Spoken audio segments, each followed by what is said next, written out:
आदरणीय दाजी, तो जो अद्वैत सिद्धांत है, मेरे जैसा जब एक बालक उसको पढ़ता है तो मैं एक दो पंक्तियां जो मेरे दिमाग में ठहर जाती हैं वो ये है कि ये जो पूरा जीव जगत है ये एक है, ये बटा हुआ नहीं है, ये टुकड़े टुकड़े नहीं है, ये विखंडित नहीं है, ये एक है। और हमने देखा हुआ है कि आपने कैसे प्रकृति के साथ जो मनुष्य का संबंध है उसको उसका तादात्म्य स्थापित करने के लिए कैसे सफल और अनूठे प्रयोग आपने किए हैं।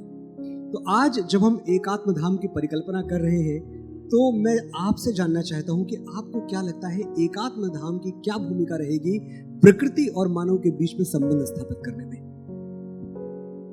एकात्म धाम जो चीफ मिनिस्टर साहब का एक सपना है, ये जो उनका संकल्प है, उसके लिए तो गर्व होता है।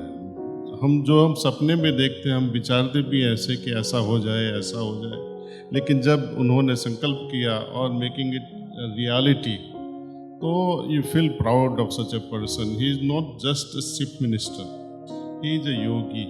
We have one more yogi not only in Madhya Pradesh, but not only in Uttar Pradesh, but also in Madhya Pradesh, a practical yogi, जिन्होंने एक सपना देखा एकता के लिए। एक संदेश है जो है अध्याय नंबर 2 श्लोका 66 फ्रॉम गीता, अशांतस्य कुतः सुखम। जहाँ शांति नहीं है वहाँ सुख कैसे होगा। और कहाँ शांति नहीं हो सकती है? जहाँ लोग एक दूसरे के बीच में लड़ते हैं, जहाँ यूनिटी नहीं है, एकता नहीं है। हम बोल देते हैं कि एकता बहुत ज़रूरी है, लेकिन कैसे करोगे? बोलने से तो नहीं हो जाती है। सर्व के आपके हृदय में जो आत्मा स्थापित है, मेरे हृदय में वही है। कौन कहता है कि मेरा आत्मा और आपका आत्मा सेम है? सब बोलते हैं चेतना सबकी सेम है। आप प्रूव कैसे करोगे?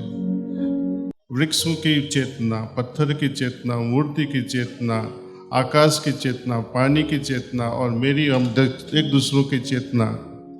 कहते हैं ईश्वर सब जगह है, लेकिन क्या हम उनमें हैं? हम उनमें नहीं होंगे तो ये चेतना आगे कैसे बढ़ेगी? हमें उनमें रहना है। ईश्वर तो सब जगह है। कहते हैं कि ईश्वर सब जगह है।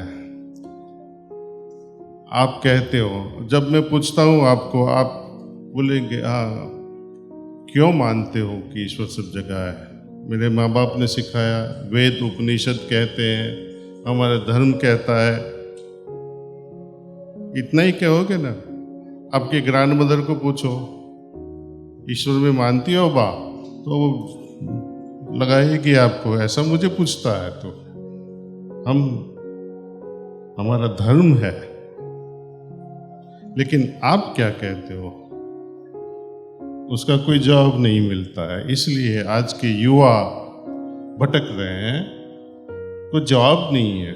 हाँ, मानते हैं, लेकिन आगे क्या?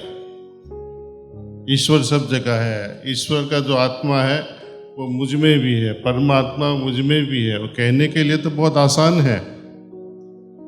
तकलीफें आती हैं तो भगवान को गाली दे देते, तू कैसा बेवकूफ है, मुझे छोड़ दिया। तो at heartfulness under Shri Ramchandra mission, we don't only advocate knowledge, but we make them experience. ईश्वर है, ठीक है, अनुभव करो। एक बार अनुभव हो जाता है, बाद में कुछ प्रश्न नहीं रहते। जब मेरे अंदर जो ईश्वर है, आत्मा है, मेरे हृदय में जो है, और जब मेरी यात्रा शुरू होती है, आध्यात्मिक यात्रा शुरू होती है, और मैं आत्मा चक्र पे आता हूँ, बाद में अग्नि चक्र पे आता हूँ, जब हृदय के अंदर ही मेरी जर्नी शुरू हो जाती है आध्यात्मिक वो चक्र पे, तो एक ऐसा अनुभव होता है। पहला अनुभव होएगा कि वो मुझ में है, दूसरा अनुभव होगा कि वो सब में है। जब आत्मा चक्र पे आएंगे तब कोई प्रश्न ही नहीं उठता है। आप सभी चीजों में उनको देखेंगे। इसलिए वेद काल में जो ऋषि मुनि हो गए, उन्होंने कभी मंदिर नहीं बनाया, क्योंकि वो सब जगह उनका अनुभव किया उन्होंने। अभी बनाने की जरूरत पड़ती है कि ईश्वर है, तेरा नमन कर थोड़ा, तो ये द्वैत हो गया, मैं हूं तू है, द्वैत हो गया।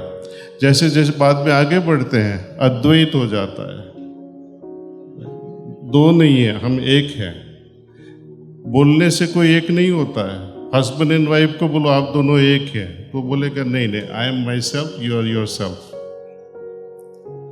राइट। जब बच्चा पैदा होता है, अरे उसकी नाक तो मेरे जैसी है, उस पर ही झगड़ा हो जाता है। तो यूनिटी कब आएगी? अपनापन, अपनापन होना है। ऐसी मैं उनका हूँ, ईश्वर का हूँ, ये भी ईश्वर का है, हम सब उनके हैं, हम सब उनके बच्चे। लेकिन ये बोलने से कुछ नहीं होगा। जब हम वेद के बारे में बात करते, बहुत बड़ी बड़ी बात करते हैं, लेकिन वेद का मतलब क्या है? What is the root word for Veda? To read. Read means to know, and Ved means knowledge. And Vedanta, end of knowledge. उसका मतलब क्या है एंड ऑफ नॉलेज? हम वेदांता की ओर जा रहे हैं, एंड ऑफ नॉलेज की ओर जा रहे हैं। बाद में क्या करोगे? अनुभूति। नॉलेज तो हो गया, ईश्वर सब जगह है, आत्मा सब जगह है, ये खोपड़ी का नॉलेज है। लेकिन जब हम अनुभूति करते हैं, वो वेदांत हो जाता है। ऐसे तो हमारे आश्रम श्री रामचंद्र मिशन का जो है हैदराबाद में, एक प्रेरणा हुई थी जब रामायण हमारे आदि गुरु उसके डिस्क्राइब करते थे। मारवाड़ डिस्ट्रिक्ट मध्य प्रदेश में ही है। 1927 में उनके कोई सत्संगी ने इनवाइट किया होगा कि आप हमारे यहाँ आइए। तो उनका मेडिकल सेंटर था गवर्नमेंट का। तो जब चलते चलते गए रेलवे स्टेशन से गांव में, तो उन्होंने जो ब्यूटी देखी गांव की और सिंप्लिसिटी ऑफ ट्राइबल पीपल, वो पिघल गए। He was 59 years of age at that time। तो कि मेरी I am going through the sunset of my life and it is sad for me कि to be attracted by this people and this भूमि and the trees and all that. Then he said, this place reminds me of Kakabhusandi's ashram. Then he describes कि Kakabhusandi's ashram कैसा था। वो बता देते कि इतने वृक्ष थे, पंछियाँ थी, सिंप्लिसिटी और वो वाइब्रेशंस जो थे, स्पिरिचुअल वाइब्रेशंस, वो इतने स्ट्रांग थे कि जो कोई भी अंदर जाए उसको शांति का अनुभव हुए। जो कोई भी वो आश्रम में एंटर होते थे, काकभूषणी के आश्रम में, शांति का अनुभव होते थे। तो वो बोले कि काश मेरे पास पैसे होते तो मैं यहाँ एक आश्रम बना देता ऐसा। तो मैंने भी later on in 2008 Marwar district गया, लेकिन एक भी पौधा नहीं था वहाँ पे, सब कटे हुए थे, कोई जंगल ही नहीं था वहाँ पे, पानी भी नहीं हो रहा था। तो मैंने बोला अभी तो जो उन्होंने देखा वो सब खत्म हो गया। तो हमने भी संकल्प किया चलो कुछ बनाते हैं, काकभूषणी का आश्रम से भी कुछ अच्छा बनाते हैं। तो वी क्रिएटेड वन एकदम बंजर भूमि, और उसमें now we have 1300 acres of प्रकृति well flourishing. You cannot imagine कि ये हो सकता है यहाँ।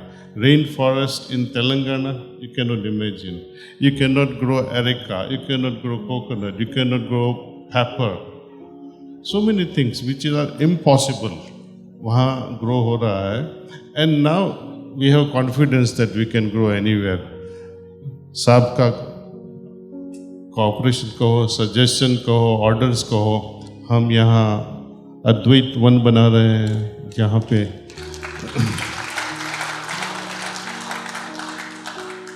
और अद्वैत वन ऐसा होगा जो हमारा कान्हा आश्रम है उससे भी बहुत सुंदर होएगा।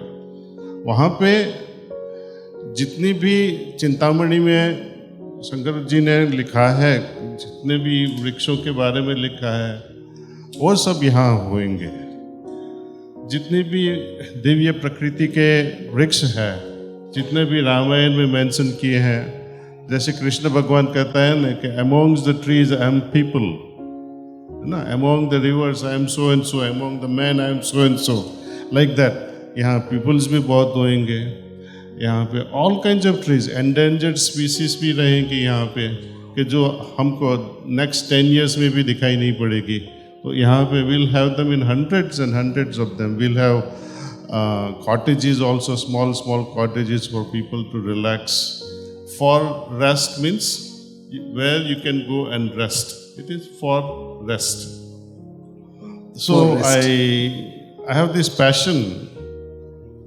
Okay, one day we should be able to offer people the experience, not just bowing down in front of a statue, but what happens to you after bowing down?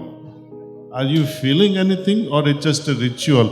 You do it because you are afraid कि मेरा sir झुकेगा नहीं तो कुछ गड़बड़ हो जाएगा, और यदि सर झुक जाएगा तो जो मेरी इच्छा है वो परिपूर्ण हो जाएगी। तो दो ही साधन है, फियर एंड टेम्पटेशन, किसके पीछे भटकते रहते हैं। मानने की तो बात है ही नहीं, कोई मानता नहीं ईश्वर में। ईश्वर से क्या मिलता है वो पकड़ते हैं लोग। जब इतनी सेल्फिशनेस आ गई है तो यूनिटी कब आएगी? बड़ी बड़ी बातें हम करते हैं, लेकिन we have to come up with the solution, कैसे इसका समाधान करें। साहब ने थ्रू जन अभियान जो शुरू किए हैं, first time in India, where a lot of volunteers are working in every village. उसके साथ हार्टफुलनेस, अपना श्री रामचंद्र मिशन के वॉलंटियर्स भी जुड़ जाएंगे। How to improve the economics of the villages, how to increase tourism to the village, how to make them financially extremely strong, how to make them brighter, their children very educated, and above all, how to make them experience what our Vedas have been promising. All expansiveness of godliness, presence of God in every heart. It is a matter of experience, not a matter of knowledge, not a matter of discussion. जी, बहुत बड़ी बात कही कि ईश्वर को सिर्फ जानना नहीं है, उसकी अनुभूति करनी है, अनुभव करना है। बहुत बड़ी बात है। मैं समझता हूँ कि अगर आप यहाँ से लौट के इस बारे में सोचेंगे तो इसका जो प्रभाव आपके जीवन पे होगा वो अनूठा होगा, वो अनोखा होगा।